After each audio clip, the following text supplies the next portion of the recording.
The problem with lack of confidence is that you lose the trust of your team because you become disingenuous and you're not super authentic because you don't want to be criticized. Um, and you don't want to be questioned because you don't know. And you don't want to say you don't know.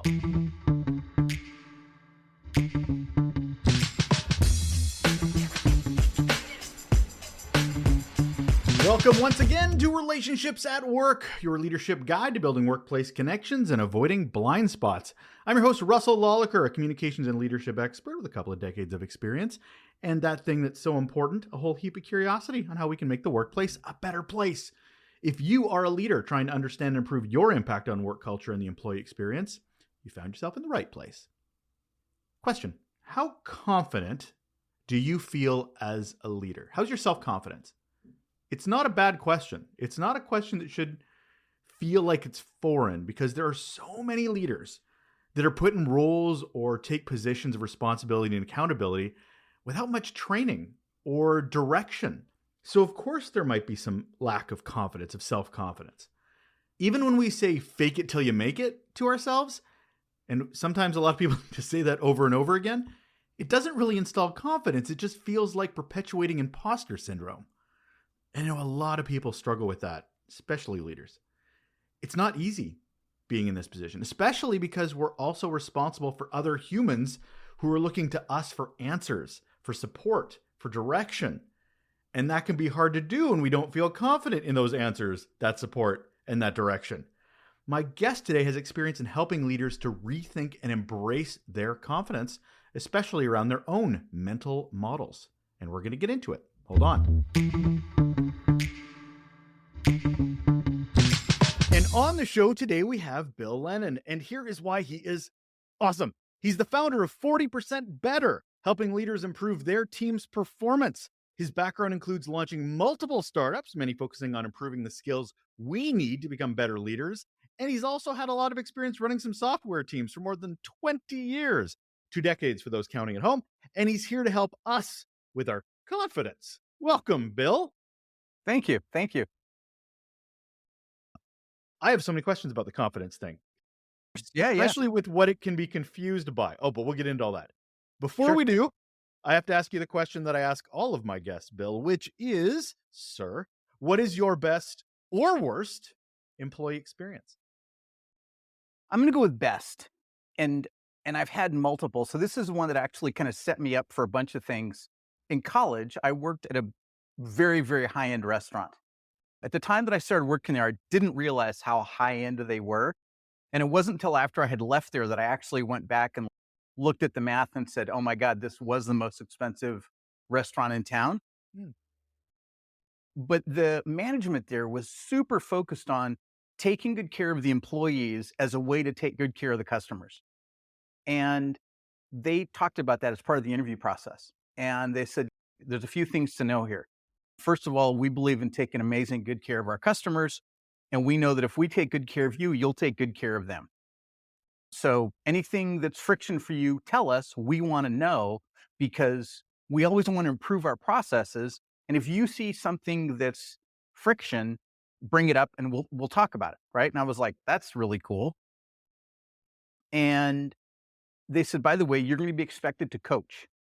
So the day that you start, everybody starts at the bottom and someone on the team will be coaching you about how to do your job. And as time goes on and you move up the ladder, you'll be coaching the new people. And people across the board will always be coaching you because someone's going to know more than you about something. And we expect you to coach other people as you get better in different areas because everybody learns differently. And so this really cemented this idea of coaching at work in my head, which I then took and completely ran with every place else I ever went. And working there, I worked there for a couple of years. We had amazing leadership. I I look back on that as really one of the best work experiences. That whole time I was there, it was phenomenal. Yeah. How old were you? 20. 20. Yeah. 20. And not many 20-year-olds get that introduction to what leadership's supposed to look like. especially in Right. restaurant. Yeah, yeah, I worked in yeah, restaurants for like 20 years. And I remember training is literally like, I'm going to spend as little time as with you as I need to so that I can leave you alone and go do my work because I'm busy and want to make tips. It was right. purely dog eat dog, turn and burn, as the phrase usually is. But they did that with the tables, but they also did that with their employees. Yeah. What was the retention of that restaurant You mean customer or employee? employee? We had very, very low churn. Like, Yeah. nobody left. What happened was people didn't make the cut in the first month. That was the thing, was when you came in, I don't know what metrics they use as their filtration. They were really clear that if you made it, you made it, and if you didn't, you would know within the first 30 days. And when I got past my 30-day mark, I was like, "Woohoo, I'm in." And and then away we went. Yeah. But there were people that had been there. There was a guy that worked there 3 nights a week. His day job was being a dentist.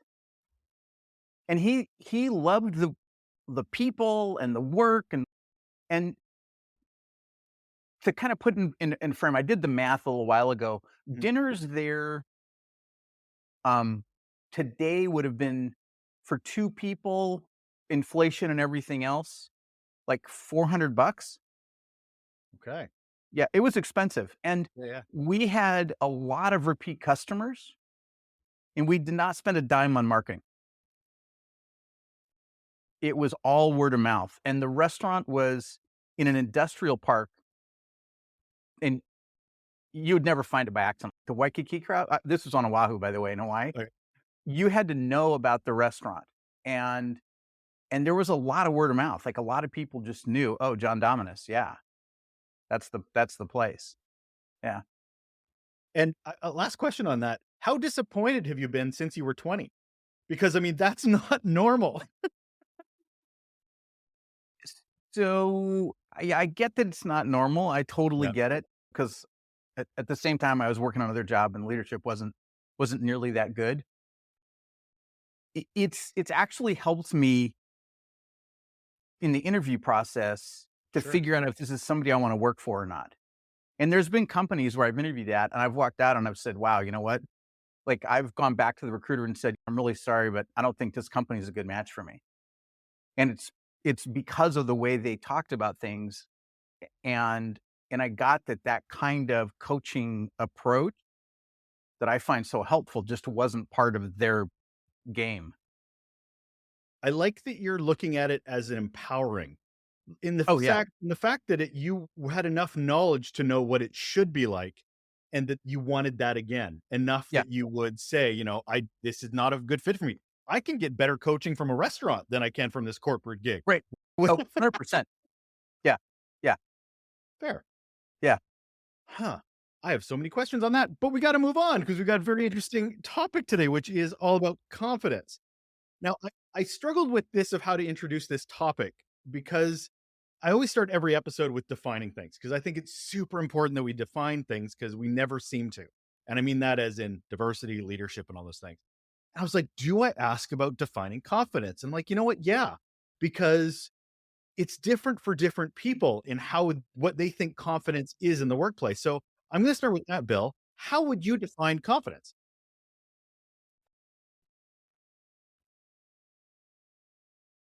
There's a couple parts. One is knowing what I know how to do well. One of them is knowing what I know how to do, but it's not the best. Like, I really understand that. And a part of it is knowing where and how I absolutely wanna go take risks to advance my career, and I see those risks as very smart. And also, it's in that same kinda context where I know that I don't know anything, and I need to go and learn, and I need to not be afraid of people saying, "You don't know anything about this," and just, like, being straight up, I have no clue about this thing, but I really wanna learn it. What's the best avenue?" right? Because at the end of the day, I know that I can bring value to an organization in multiple different ways. And but I can't bring value to organizations in every way. And so I'm pretty confident about that. I'm pretty comfortable. What's that called when you use the circular reference there? Yeah. Sure. I've done enough things for enough companies that I know that there's something I can do at every company to help them operate better. But you mentioned in there that it's about being comfortable not only because of what you know, but also in your curiosity about what you don't know, Oh, absolutely. Yeah. right? Yeah. I love Yeah. that. So why do leaders need to be more confident? So there's a couple parts to that. One of them is if you're afraid to expose your ignorance, you're you're going to lose credibility with your team because they're going to know, right? And so you have to be able to say, "Hey team, here's this area. I don't know anything about it." Right? I know we need to go in that direction, and I hope that somebody here knows more than 0 cuz I'm right around 0. Talk to me, right? I need data to be able to think about this and so we can have a collaborative conversation about what the heck we're doing, right? I don't want to be the smartest person in the room, or I don't want to be perceived as the smartest person in the room. I want my team to be really bringing ownership of here's how we understand the problem and here's how we solve the problem, right? To the best of their ability. Because when they own it, they work better, right? Because it's theirs, right? It's an intrinsic motivation. I don't want them to be doing it because I said so. I always want the intrinsic motivation. I try very hard to never say because I said so and I'm the boss, right? I don't want to ever say that. And so being upfront about my ignorance and saying, "Hey, you guys got to help me. I don't know this stuff. Tell me."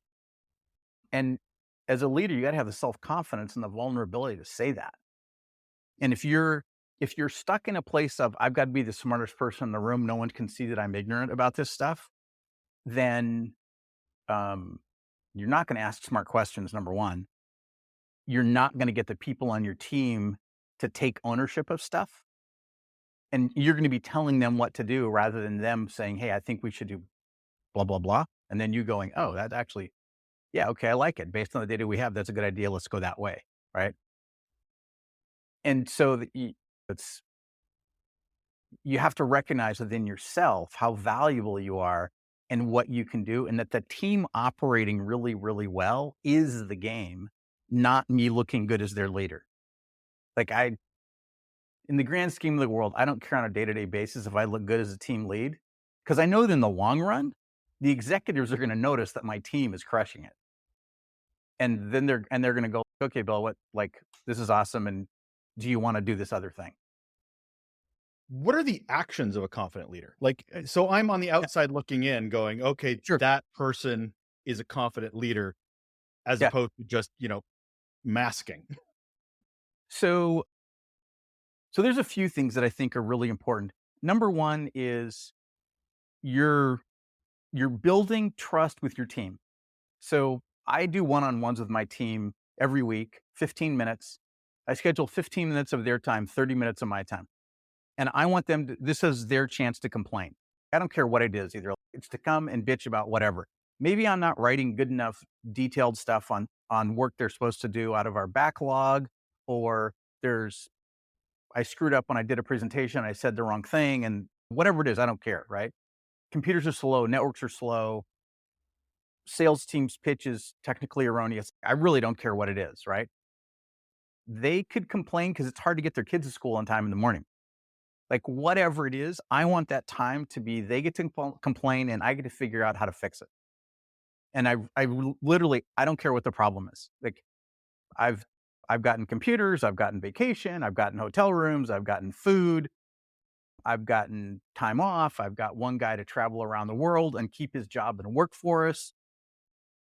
I've found therapists. I've found tutors for people. I've changed meetings so people could could pick up or deliver kids, all that stuff, right? When I remove friction, they operate better. The ROI for me as a team lead and the amount of productivity I get out of it is a big win. And a good leader is going to be having consistently improving team performance. That's like they have to have confidence to be able to step into that place, right? The other thing is talking to strangers within and outside of the company. And so being really proactive about networking all over the company is important because now I know all these people, I understand their problems. I understand how the work that we're doing either benefits or maybe detracts from their day-to-day experience. And I want it to benefit. So if I find out that it detracts, I'm going to want to figure out, wait a minute, that's not, how do I adjust? Right? How do we change stuff? And my teams, and really, if they've got a problem and I think we can fix it for them, we'll do it as a side project. Like I'll tell my boss, but then I'm like, here's why it's a good thing to do. And usually my boss doesn't even know about it because there's not enough conversations horizontally inside organizations. Over the years, my teams we've helped with implementing marketing systems. We've implemented CRM software configuration changes. One time we spent 2 months making sure that everybody got paid because they couldn't get the right payroll data out of our time tracking system to the payroll guys. Like there was some screw up in whatever was supposed to the middleware. And so there was nobody in finance that knew how to do the data translation. And I had a bunch of people on my team who did. It took us like 5 minutes every pay period to go and get the data dump, get it properly, send it off. And that made the CFO my best friend. Whatever I went to knock on his door, he was like, yes, whatever you want, you can have it. And so for a nominal amount of effort for my team, I got this amazing ally every time I ever wanted anything ever again. But I also got to hear about business problems and all those other parts of the company and build better product, right? And since I'm in the product building business, as a team lead, you need to do that. Like to me, that's the confident thing is being able to do that. And then, by the way, full disclosure, I Sure. used to have horrible social anxiety and I was a super shy introvert. And so anybody who says, oh, I can't do that because I'm a shy introvert, I'm going to call bullshit because I used to be in that place. I learned the skills, I learned the habits, I learned the behaviors, the emotional regulation to go from that place of not talking to strangers to loving talking with strangers. And I even enjoy public speaking now. I want to dive into something you said there, and I want to be a little clearer about it, or at Yeah. least I need to be a little clear about it. It sounds like confident leadership and how you're describing it is putting out fires. It sounds like putting problem solving a bit, and Yeah. maybe I'm reading it wrong, but that feels very reactive. It's so some of those are just, oh, there's kindling over there, Mm, right? That could become a problem in the future. We can see it. I want to get ahead of it, right? And part of what happens is I'm creating communication channels in the company where people will start reaching out to me and going, "Hey, we're thinking about blah blah blah. Is this possible? Could you guys go back?" And so now I've got early warning systems of what might be coming down, and I've got different collaborations. And in a way, if you're in business, your day to day is there's going to be problems, and someone needs to solve them. right. And it doesn't really matter if you're the local pizza place or if you're Walmart. Like there's always going to be stuff going on. And if you get comfortable with as early warning system as you can get, then you don't have nasty surprises, right? And I want to avoid the nasty surprises. I want to get rid of the kindling so that I don't have a forest fire. And so I get all this early stuff in the process of talking to people, and they're like, "Hey, we're thinking about whatever. What are your thoughts? Can we do it? Is this doable?" And that way I can go back to my team and go, "Hey, sales team wants to know if we can build blah blah blah. What do you guys think?" "Oh yeah, that's easy. That'll take us a week." Like, how big is the win? And I can go back to the sales team and they can be like, well, that's $20 million. If you can put a week in and we can make $20 million, that's a good time investment. And so to me, it's just gathering data and figuring out what to do with it. So let's flip that a bit. Yeah. What is a lack of confidence due to work relationships, to team building? Yeah. So the problem with lack of confidence is that you lose the trust of your team because you become disingenuous and you're not super authentic because you don't want to be criticized. Um, and you don't want to be questioned because you don't know. And you don't want to say you don't know. Right. And I'm a I'm a huge fan of building trust with my teams. And so I tell them, hey, I have no idea. This is the end of my knowledge of this stuff. You guys got to fill in all the blanks. Help me understand it. Right. Why? And so my willing to be vulnerable is a role model for their ability to be vulnerable. And if I don't have self-confidence, I'm not going to be vulnerable, right? And so I have to know that I'm a valuable human being irrespective of the context, right? Like it's completely okay for me to be in a room where everybody knows 10 times more than I do. Awesome. When I get to learn. I like to raise my hand and go, I don't get this.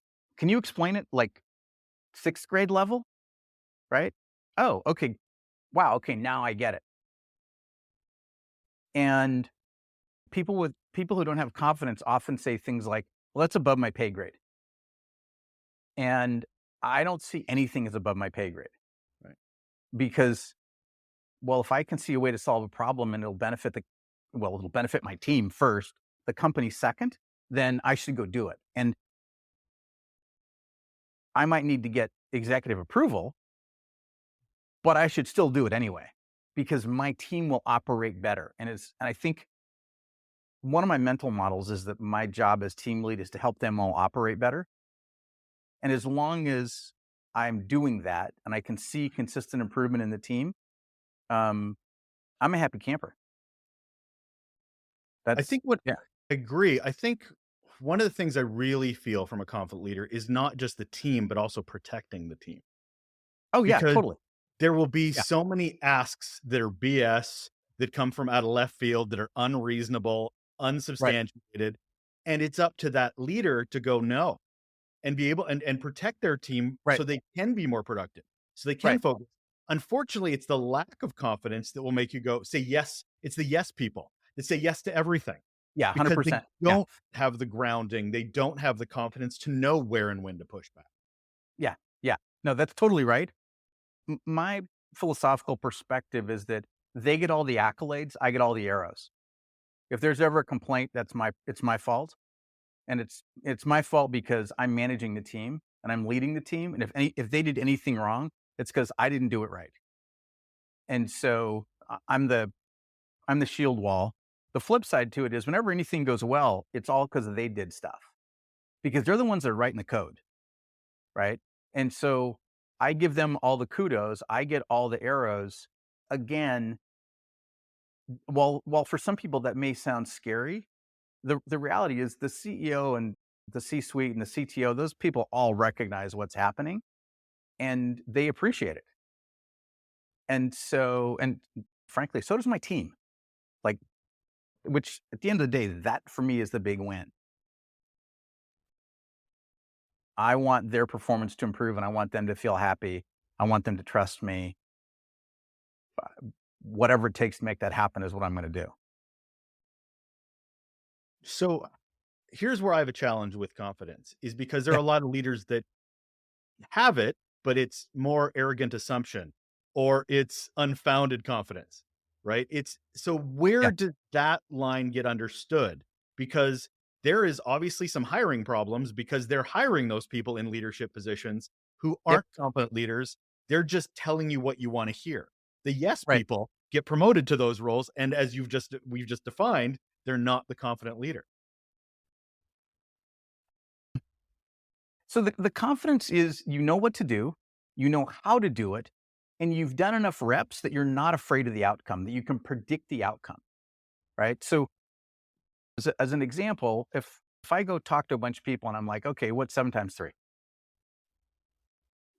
Everybody says 21, right? And that's because everybody has done that math in their head or some version of that math in their head a million times. And nobody has a panic attack when I ask that question because they have the reps to know that they can consistently, predictably spit out the answer to that question. There's context. If you told me to do brain surgery right now on somebody, I wouldn't have any confidence because I don't know how to do brain surgery, right? I don't even know how to use a scalpel. So I'd be starting off very nervous. And so part of confidence is I've done this or I've done something that's mostly like this, lots and lots and lots of reps, right? And lots and lots of reps depends on the person. I got comfortable starting conversations with strangers at the very beginning of getting rid of my social anxiety. It took me 2 weeks and maybe 15 2-minute conversations. For me, that was enough. Now, what's funny is both of my kids had social anxiety after COVID. It took them a couple of days and about a dozen conversations to get over their social anxiety. They were much faster than me, right? It all scales differently. At a time when they were really comfortable with public speaking, I was terrified of it. And I still had a lot of work to do to get over that fear. So I didn't have confidence about public speaking until I did the reps and was comfortable that I could predict the outcome. And so part of confidence, I think, being able to predict an outcome and go, oh yeah, you know, broadly speaking, I know how this is going to go, right? I don't have any confidence about doing brain surgery because I have no idea how that would work. You know, even if you were walking me through every step along the way, I'd still be really nervous.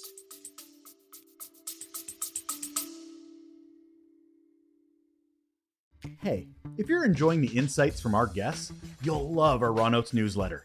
It's packed with guest takeaways, the resources that inspire them, and my own tips on how we as leaders can be better humans for the humans that we're responsible for. Go to relationshipsatworkshow.com and subscribe now and help the workplace be more human.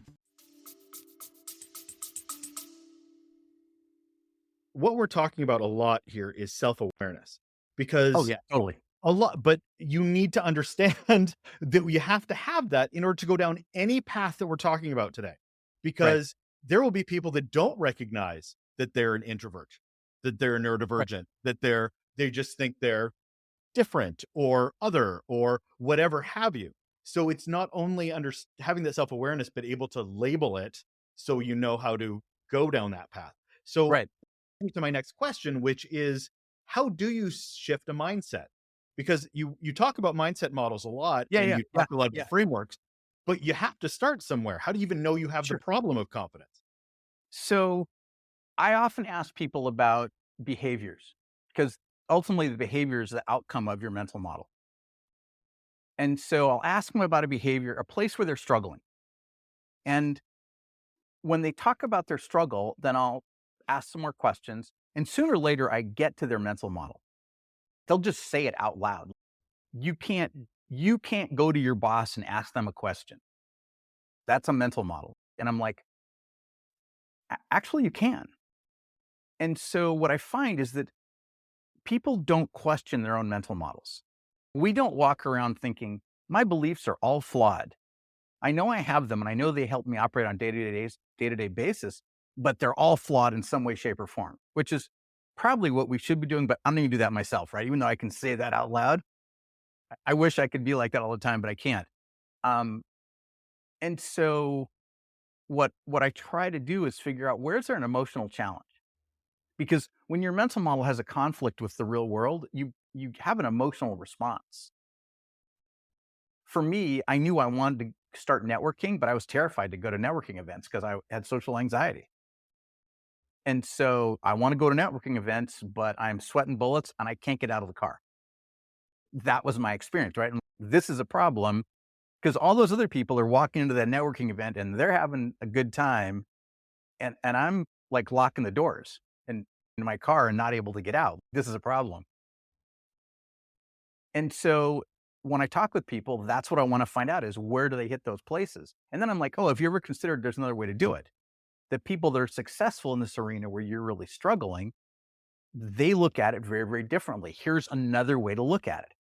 If it's something I've done, I'm like, here's how I look at it. Right. And then they go, oh, I never thought about it that way. And that opens the conversation to, but how do you make that happen? What does it take to make that happen? There's an analogy that I use all the time about the water.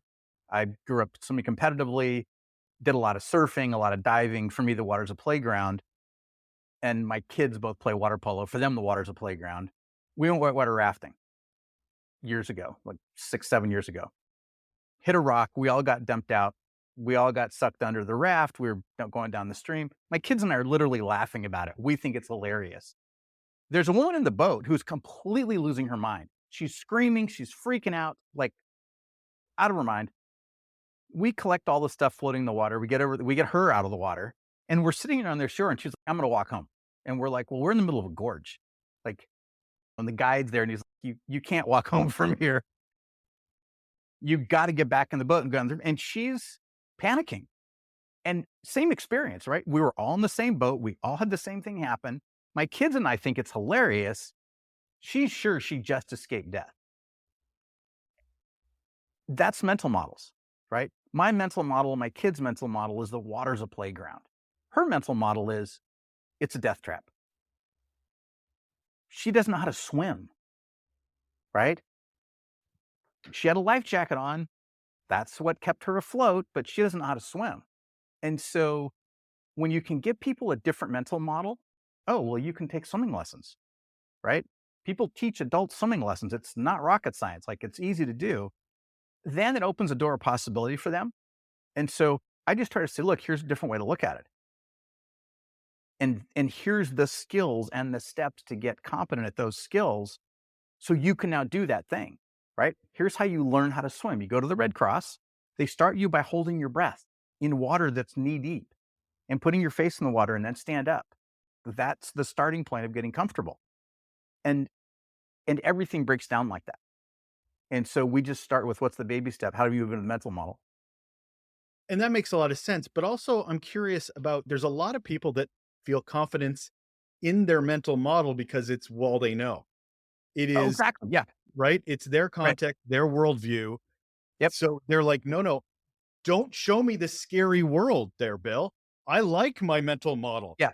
This is where I build my confidence from. How do you break them through that? Because I hear curiosity from Yeah. what you're saying and key, but you have to get them out of their comfort zone, which I'm sure is not easy.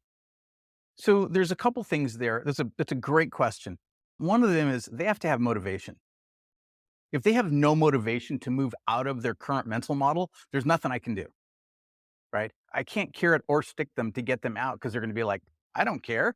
I'm keeping my flawed mental model because it makes me happy and there's nothing I need on the other side. I just don't care. Right? In which case, you're going to stay in that mental model and I'm going to wish you the best and that's it. Usually, people want to achieve something that requires changing the mental model. And that's where the emotional thing comes up where they have a desire, but they can't figure out how to get there. And oftentimes they go, I can't get there because I just can't. Right. And because they have this mental model and no one's given them a different paradigm, a different mental model, a different set of beliefs to even verbalize and go, oh, wait a minute, here's a way to be empowered in that context. And it's a double blind. They don't know, they don't know. And so for me, it's always, okay, let's get the double blind out there on the table and then we can talk about it. And you can go, oh my God, swimming lessons. Who'd have thought? I'd never considered that before. I thought it was only for 5-year-olds. Like, really? They teach adults how to swim? Yeah, they do. Yeah. And they're really good at it. And that's the if someone doesn't want to change, they're not going to change. I'm curious about diversity Yeah. because how we defined confidence off the top, we define these things because other people have different definitions of confidence. And Sure. I Yep. can't imagine somebody from a different culture, a different generation, like, I don't wanna go to that meeting. Who has the balls to say that? But then another person be like, "Oh, no, I'm that's exactly what I don't wanna do is go to a meeting, and I'll tell my boss." And I'm like, "I Right. couldn't even fathom doing that." So, how does diversity step in here? Because I'm assuming, have to approach it differently. Nope, not really. Well, alright. I Yeah. assumed I wrong. mean, yeah. It's the starting point. Like we all grew up in cultures with different mental models. I lived on military bases until I was 15. There's a structure and a set of mental models that you have when you grow up on military bases about how everything works. And when I moved into the civilian world, I had to learn a whole bunch of new mental models, right? And and and recognize that there was a whole different operating system out there that I didn't know, right? Oh, wait, this isn't how I grew up. Oh, okay, but it's different, right? Um, whatever our culture is, we learn mental models. And then the question becomes, okay, what are the new mental models in this different environment? And how do I apply them? What do I do with them? And really that's the thing is just to be what's the word I want to use? Pragmatic and factual. And and here's what that looks like. So it's just finding the mental model. And again, if somebody doesn't want to change because they're really deep in a belief that they just don't want to have come out be modified, okay, cool, that's fine. It's it may be a career limiting factor. You need to know that. But if you want to keep that mental model, I'm not going to try and change your mind. So you've shifted mental models, you've helped Mhm, people become more confident leaders, mhm, but I've met a few confident leaders, it didn't mean they were good leaders. sure, yeah. How do you bridge that or at least help them understand that their journey's not over yet? So back to mental models. Yeah. So the first one is to have a mental model that the most important thing they can do in their role is to help their team operate more effectively. And and this is seeing leadership as a coaching role, not just a title. And sports coaching is a great analogy. Sports coaches, their job is to make the team operate better. And that's why professional athletic teams have lots of coaches with lots of different niches they operate in. And the best athletes in the world oftentimes have multiple coaches for different areas that they need to work on. When you're talking with somebody who's a confident team lead, but their team isn't improving its performance, then number one, you need to actually get them to understand that the game is to have your team improve their performance. And then and here's the behaviors you have to take on to make that happen. These are the things that you need to be doing on a daily basis and and help them understand the why of that. This is why it matters. This is why performance improves. This is why you need to change your behavior. And someone may say, no, I don't want to do that. Okay, great. That that might be a problem. That might be a career limiting decision. So what's success for you? In you're helping these leaders become more confident. Mhm. How do you know what, you can push them off. They're all grown up now. You can you can let them go play on the playground themselves. Like, what to you is like, "You know what? Now it's up to you to figure this out." Yeah. What is that tipping point for you? It's it's when I start them seeing it's when I start seeing them be really proactive about simple things, contributing in meetings, looking for problems to solve, talking to other people in the organization and expanding their mindset. Or in some cases, just saying clearly and repeatedly to me in our one-on-ones, I don't want to advance anymore from this. This job right now is perfect for me, and I don't want to go anywhere from here. Like I have hit my ceiling and I'm emotionally very happy and I'm making enough money and I like the work. And for the foreseeable future, I don't want to change. Okay, great. That's fine. That's kind of the the not leader, very possibly. Or maybe they just want to be a first level team lead because they love doing that. That's totally fine too. But it's that they're solving problems on their own and they're doing leaderful behaviors without a title. Leaderful. I like that. I'm going to steal that word. Leaderful. All right, Bill, let's wrap this up. Thank you so much Sure. for spending Yeah, the of time course. here, just defining confidence and really getting into it. But what is one simple action, Bill? I'm going to finish it up with the question I Yeah. ask everybody, which is one simple action people can do right now to improve relationships at work. Talk to strangers. That's always the thing that I go back to is start talking with strangers and talk with your team, get to know them, get to understand their frictions, help if you possibly can, help them unwind those frictions, whether it's removing the friction or lubricating it, either way is an improvement. But also people outside of your team, like talk to people across the enterprise, however big that is, and get to understand everybody else's struggles and wins and what they do on a daily basis. And if there's a way you can help them. That is Bill Lennan, a leadership consultant and founder of 40% Better, helping leaders improve their team's performance. Thanks so much, Bill. Thank you. And that'll do it for another episode of Relationships at Work, your leadership guide to building workplace connections and avoiding blind spots. Thank you once again for joining me, for listening to our latest guest. Thank you so much for being here for this episode. And again, thank you so much for taking the time to support the show. If you think there's somebody else that would really get value out of the show and are themselves emerging as leaders and looking for some modeled behavior and best practices or preferred practices, share around, please. That would really be appreciated. Can't tell you how much. All right, take care of yourself, and I look forward to talking to you again on Thursday for the next mini episode. Take care.